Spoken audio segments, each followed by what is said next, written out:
Hello दोस्तों, तो आप सभी लोग कैसे हो। आज हम पढ़ने वाले हैं नील नदी के बारे में। तो नील नदी से बनने वाले जितने भी महत्वपूर्ण क्वेश्चन होंगे मैं आज इस सेशन में डिस्कस करने वाला हूं। अगर हम बात करते हैं नील नदी की भौगोलिक स्थिति क्या है, तो नील नदी का प्रवाह जो है अफ्रीका के पूर्वी क्षेत्रों में होता है। तो चलिए हम लोग आगे बढ़ते हैं, बात करते हैं नील नदी आखिर बनती कैसे है। तो नील नदी जो है वो वाइट नील और ब्लू नील, ये दोनों नदियाँ उत्तरी सूडान की राजधानी खार्तूम में मिल जाती हैं और वहीं से इसका नाम जो है नील नदी पड़ जाता है। अगर हम बात करते हैं इससे महत्वपूर्ण बनने वाला क्वेश्चन कि वाइट नील का उद्गम कहाँ से होता है, तो वाइट नील की अगर हम बात करें तो वाइट नील का जो उद्गम है वो विक्टोरिया झील से होता है। तो विक्टोरिया झील की अगर हम प्रमुख बात करते हैं, विक्टोरिया झील के अंतर्गत क्या क्वेश्चन बनता है, तो विक्टोरिया जो झील है वो 3 देशों के साथ सीमा साझा करती है, जिसमें प्रमुख देश हैं केन्या, युगांडा और इसके दक्षिण में पड़ता है तंजानिया। तो तंजानिया, केन्या और युगांडा के साथ सीमा साझा करती है विक्टोरिया झील। अगर हम बात करते हैं ब्लू नील का उद्गम कहाँ से होता है, तो ब्लू नील का जो उद्गम है वो इथोपिया की उच्च भूमि पे स्थित लेक जिसका नाम है ताना झील, तो ताना झील से उद्गम होता है ब्लू नील का। ये दोनों नदियाँ उत्तरी सूडान की राजधानी खार्तूम में मिल जाती हैं। खार्तूम से प्रवाहित होते हुए नदियाँ मिस्र देश में प्रवाहित होती हैं और मिस्र देश में इस पर एक महत्वपूर्ण बांध स्थित है जिसका नाम है आसवान बांध। यहाँ पे एक प्रमुख बांध कौन सा है, आसवान बांध। और यहीं पे एक प्रमुख झील है नासिर झील। नासिर झील से ही कर्क रेखा होकर गुजरती है। और भूमध्य रेखा अगर हम बात करें तो वो है विक्टोरिया झील से होकर गुजरती है। अगर हम बात करें नील नदी का मुहाना कहाँ पे है, तो नील नदी का मुहाना जो है उत्तर में इसके साइड में पड़ रहा है भूमध्य सागर। तो नील नदी का मुहाना जो है भूमध्य सागर में होता है। तो चलिए आगे हम लोग बढ़ते हैं, नील नदी से जितने भी बनने वाले महत्वपूर्ण क्वेश्चन हैं उनको भी देख लेते हैं। तो नील नदी जो है वो श्वेत नील और ब्लू नील से मिलकर बनी है। अगर हम बात करते हैं श्वेत नील का उद्गम जो है वो विक्टोरिया झील से होता है और इनका जो प्रवाह है वो युगांडा, दक्षिणी सूडान और उत्तरी सूडान में देखने को मिलता है।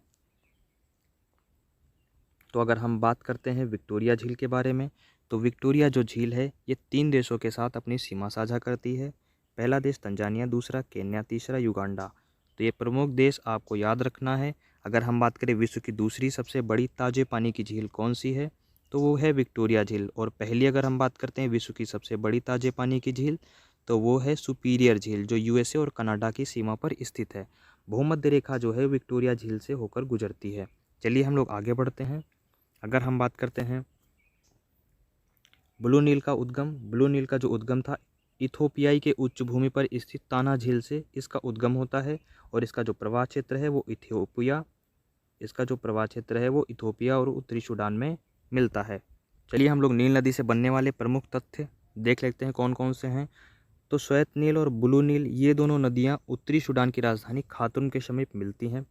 नील नदी का मुहाना जो है भूमध्य सागर में स्थित है। नील नदी की बात करें तो ये किस प्रकार का डेल्टा बनाती है, तो चापाकार डेल्टा बनाती है। जिस प्रकार भारत की गंगा नदी और ब्रह्मपुत्र ये दोनों सुंदरवन का जो डेल्टा बनाती हैं वो चापाकार डेल्टा का उदाहरण है, उसी तरीके से नील नदी जो है वो चापाकार डेल्टा बनाती है। आप लोगों को कमेंट में एक क्वेश्चन का आंसर देना है कि वो कौन सी विश्व की नदी है जो पंजाकार डेल्टा का निर्माण करती है। अगर हम बात करते हैं आगे और आगे बढ़ते हैं, तो नील नदी के मुहाने पर अलेक्जेंड्रिया बंदरगाह स्थित है और यह सूती वस्त्रों के निर्यात के लिए प्रसिद्ध है। नील नदी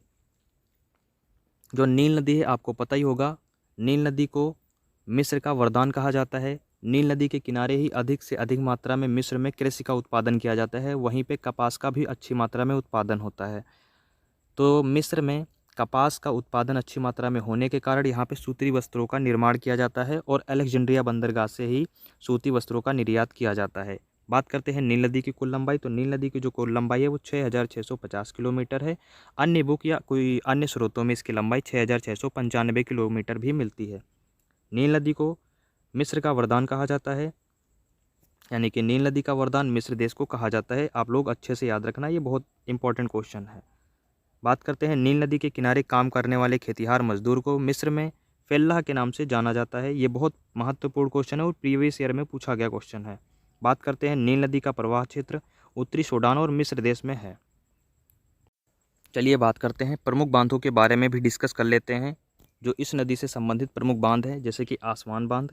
आसवान बांध जो है मिस्र देश में नील नदी पर बना हुआ है। इसी के पास एक नासिर झील स्थित है, आसवान बांध के पास, और नासिर झील से ही कर्क रेखा होकर गुजरती है। जिस तरह भूमध्य रेखा विक्टोरिया झील से होकर गुजर रही थी, उसी तरह कर्क रेखा नासिर झील से होकर गुजरती है। नासिर झील जो है मिस्र देश में स्थित है। ओवन बांध की अगर हम बात करते हैं, ओवन जलप्रपात के समीप श्वेत नील नदी पर बनाया गया है ओवन बांध। अगर हम बात करते हैं सिन्नार बांध की, तो सिन्नार बांध जो है सूडान में स्थित है, ब्लू नील नदी पर इसका निर्माण किया गया है। तो आप सभी को अगर आज का सेशन अच्छा लगता है तो आप सभी लोग अपने दोस्तों के साथ शेयर कीजिए और लाइक कीजिए और कमेंट कीजिए कि आपको ये सेशन कैसा लगा। Thank you.